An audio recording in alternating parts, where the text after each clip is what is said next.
season of the witch. Join the crowd and follow me. Let's talk about the Halloween series. John Carpenter's 1978 classic is still one of the purest, most brilliantly scary horror films of all time. Originally titled The Babysitter Murders, it was an immediate success, and it launched the extended Halloween franchise, which continues to this day, and established Michael Myers as a true horror icon. Then in 1982, after the first two films, they decided to take the series in a completely different direction, removing Michael Myers, introducing robots and witchcraft, and pissing off their audience entirely. So why do I really like this movie?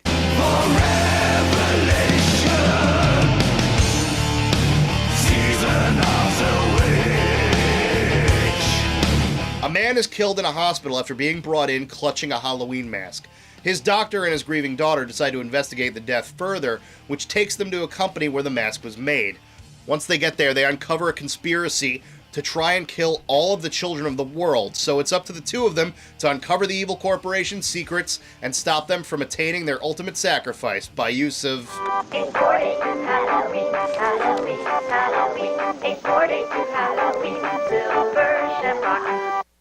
that friggin' song. Whoever wrote that jingle deserves some sort of reward for discovering the greatest and worst music to ever put in a horror film at the same time. The world's going to change tonight, Doctor.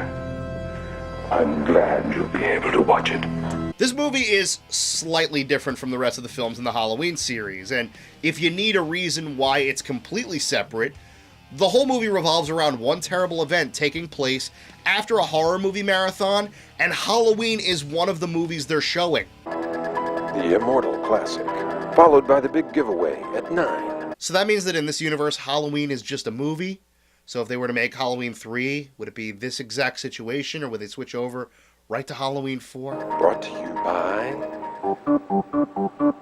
Oh, that song. Oh, and that reminds me. There is a drinking game to play while watching this movie. You take a drink every time one of those damn commercials comes on screen. You're going to do it a lot. It shows up 3 times in the first 11 minutes. Turn that down.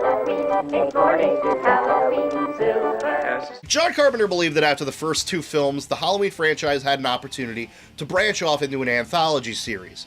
He also felt that he could step away from the slasher roots by exploring some aspects of witchcraft and science fiction, similar to an extended Outer Limits or Twilight Zone episode. So the writing and the directing of this movie was passed on to Tommy Lee Wallace. Wallace had worked on effects and production for movies like Assault on Precinct 13 and The Fog, and he actually edited the first Halloween.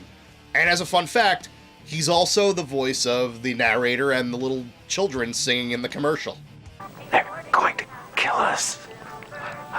All of us. Most of the film centers around Dr. Chalice, who tries to solve the mystery of the man who was killed at the hospital, and it takes him on this really unexpected journey involving dark magic, ancient technology, and also hitting on literally everything with hair and breasts. I think I should have married you, Agnes. Watch it, Buster. I play for keeps, you know. Sierra Mesa's still making you drink your ass off. Oh, yeah. Yeah. I don't believe this commercial never stops. Oh my god, the jingle interrupts the sex scenes. Are you kidding me? Mr. Kupfer sold more Silver Shamrock masks this year by far than anyone else in the country. The Silver Shamrock Company, who makes these Halloween masks for kids, are trying to get all the masks they can on all the children of the world, because once they hear... Gather round and watch. Watch the magic pumpkin. Watch. that music, the masks will take over and kill the kids, sacrificing them and bringing about a new age of dark magic. Evil Irishman. That's who the villain is in this movie. I do love a good joke, and this is the best ever. A joke on the children. The head of the corporation, Cochran, I love him. Every instance of him on screen is really fun to watch. He plays the whole thing sort of like a mystical Bond villain. He taunts his enemies, he gives his evil plan away step by step, which is good because it needs some explanation. Stonehenge. We had a time getting it here. You wouldn't believe how we did it. You're really not going to explain how you got Stonehenge there. That's amazing. You thought no further than the strange custom of having your children wear masks and go out begging for candy. Every time he talks, it is really chilling. His speech about the history of Halloween and its Celtic roots and the talk of human sacrifices is really creepy to listen to, but you can't look away from it. The barriers would be down, you see, between the real and the unreal. And the dead might be looking in to sit by our fires of turf. The Festival of Samhain. The last great one took place 3,000 years ago when the hills ran red with the blood of animals and children. By the way, it is really easy to play guess who the bad guy is in this film. Anyone who has an Irish accent is evil. It's like when you watch a Fu Manchu movie and everybody who's Asian is somehow all working for the bad guy.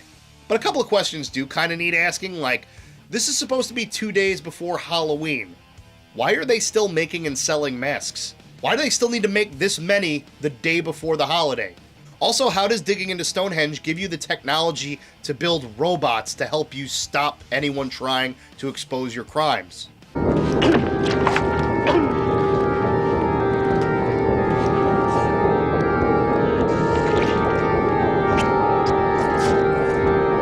Oh yeah, I forgot to mention that. About halfway through the film, you realize that the assassins that are killing people are not living themselves, but instead they are killer robots filled with yellow crap. Convincing, aren't they? Loyal and obedient, unlike most human beings.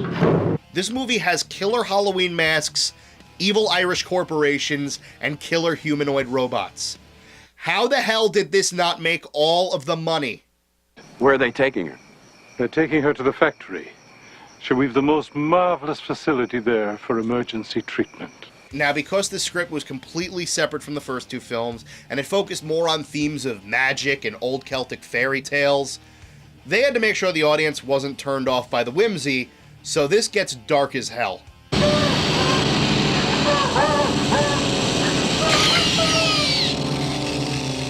It has a couple of the most insane death scenes in any horror movie, let alone the Halloween series. Everything from the murder in the hospital, which is just crazy, the cracking, to the self-immolation in the parking lot a few minutes later, which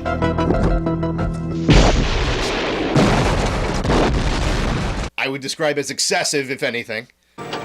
What you really need to see is a demonstration, and there's one coming right up. But the best scenes of shock horror revolve around the masks themselves. They seem really innocent at first, especially in how simplistic they are. There are only 3 of them, yet somehow they become the most popular children's costumes of the day, extending all over the world. I mean, those masks on the wall when they're touring the factory, they look 10 times better, but no. Pumpkin, goblin, skeleton. All you need. And the kids seem to be wearing them in addition to their regular costumes. There are ballerina pumpkins, clown witches, and this kid from Dayton, Ohio who wasn't even really trying. A Casper shirt? Really? This was 1982. E.T., Star Trek, Tron costumes, nowhere to be found. But these crazy mix and match stuffs, they were the most popular thing. But seeing the masks in action is really something to behold, and it kills people in different ways. The first woman who dies from the mask actually tries to fiddle around with the tag, which falls off, and it doesn't end well.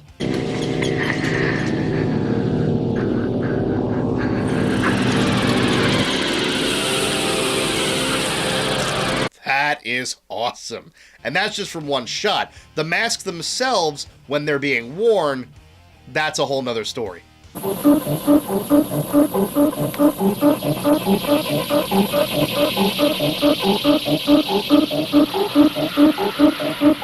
demonstration of the masks in action is probably the most intense scene in the film because at its core, you're hearing calliope music in the background while a child is eaten away from the inside.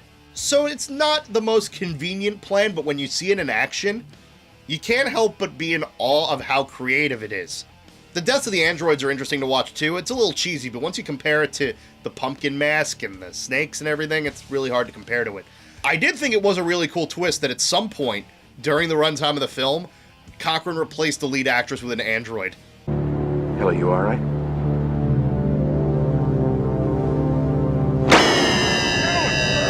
So he's basically been fighting this alone and not even knowing it. That is a great idea. And it leads to a pretty funny fight scene.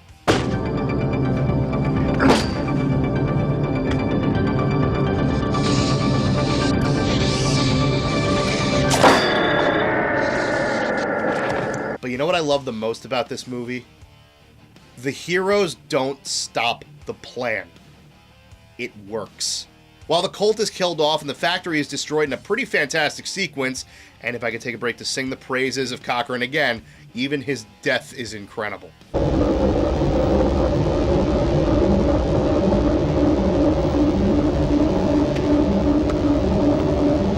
He applauds them as he dies. I want this guy in everything. He's amazing. Experiencing technical difficulties. Please stand by.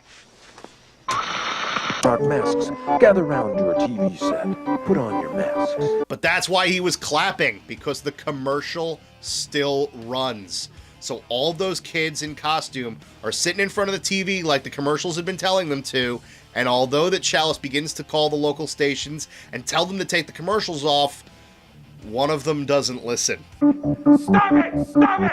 Stop it! Stop it! Stop it!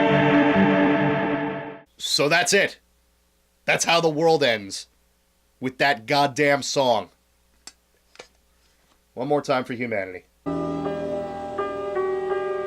And happy Halloween. I think it goes without saying, but this movie has a lot of flaws. I stand by the fact that the effects are still cool to watch, but some of the deaths can be a little silly.